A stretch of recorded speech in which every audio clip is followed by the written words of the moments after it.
So welcome everybody. Welcome to our 2012 Vermont Independence Party here at the Vermont Statehouse Legislative Chambers. This is called the People's House, and the people of Vermont are here today to talk about Vermont independence. My name is Rob Williams. I am the publisher of Vermont Commons, Voices of Independence newspaper. My name is Juliet Buck. I'm the web editor for the Vermont Commons website. Juliet and I are your co-MCs for today's event, which promises to be spectacular. So before we begin, let's all together practice, if we may, the Independent Vermont secret hand sign. I will demonstrate it. It goes like this: V for Vermont.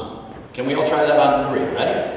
1, 2, 3. V for Vermont.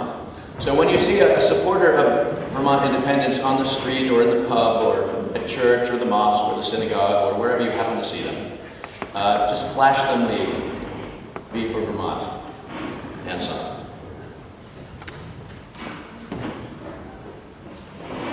So we are here today to recognize the reality of our 21st century situation. We live in a time unique in human history, beset by deeply rooted global crises, peak oil, climate change, and a nation empire engaged in endless war and endless debt. The 20th century is history, and the 21st century will end up looking very little like today. As Vermonters interested in sustainability and self-determination, we recognize both the independence and interdependence of our lives, embodied in Vermont's state motto, freedom and unity, inscribed here on our second Vermont Republic silver coin. We also recognize our 21st century will be radically different than the 20th, and so we are here to acknowledge that we too must be resilient, adaptable, and forward-thinking and acting in the face of a future marked by uncertainty and by change. We begin by acknowledging some unpleasant and hard truths documented in Vermont Commons, Voices of Independence News Journal, where we have worked hard to crowdsource some of the best independent news and reporting here in the Green Mountains since the year 2005. Point number 1, the United States is no longer a functioning republic. The United States is an out-of-control empire, unresponsive to the needs, concerns, and desires of ordinary citizens, including those of us who live in this great state, the once and future Republic of Vermont. Point number 2, nonviolent secession, the detaching from empire and exercising our right to independence, a deeply American right first expressed in the Declaration of Independence in 1776, first embodied regionally by 19th century New Englanders. Nonviolent secession is a right that demands re-exploration today. As the only state to ever exist as an independent republic, and as a state that has been a national leader on progressive political issues, the abolition of slavery, responsible gun ownership, leadership positions for women, the nuclear freeze movement, GMO food labeling, anti-fracking, Vermont is uniquely poised to lead this national conversation on self-determination, and that is why we are here.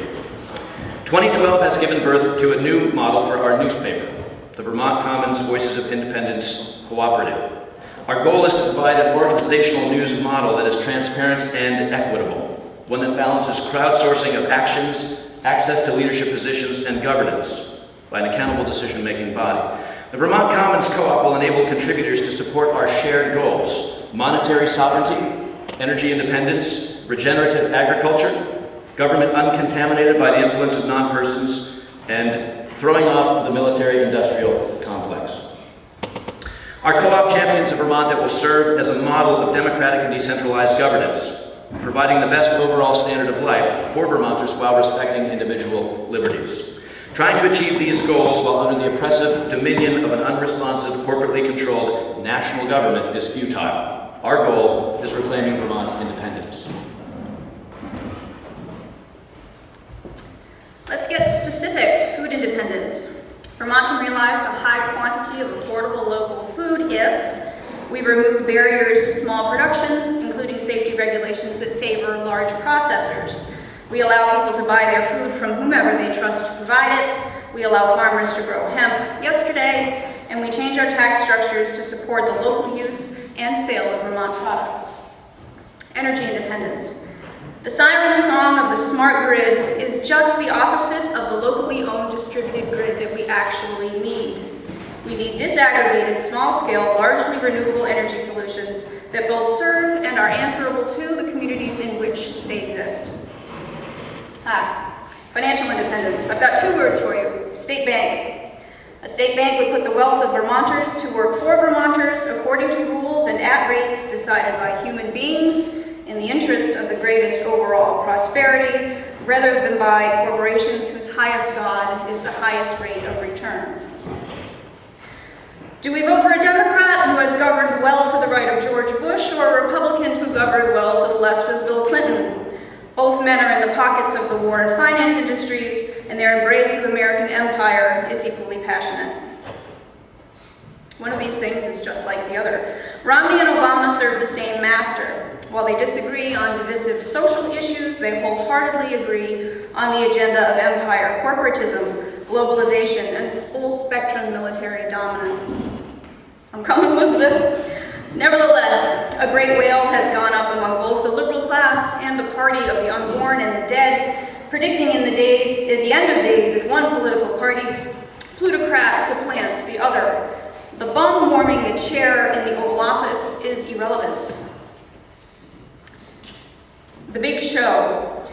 Ignore the deeply cynical and choreographed circus act of the national elections and focus on what we can do to promote actual liberty and real prosperity here in Vermont. It isn't going to happen as long as we keep electing ever more hollow and generic machine candidates. Example, political independence. Here's how not to have it. The F-35 is the perfect symbol of the empire's utter corruption. It's antithetical to any sense of real security or defense. Vermont can't oppose wars of aggression when we pursue and reap the rewards of these actions. This is exactly what Lockheed Martin and the rest of the wanton war pimps want. Go third party or go home. The definition of insanity is doing the same thing over and over again and expecting a different result. Voting for a candidate because he is only marginally less of a sociopath than the other candidate, while allowing a candidate you actually admire to wallow in obscurity, all in the name of pragmatism, is equally insane. The Vermont Independence Party. As we move into the 21st century with a plate full of problems that won't be solved using the same paradigm that created them, let an independent Vermont show the world how we can be both prosperous and sustainable, just and secure, independent and involved. Free Vermont.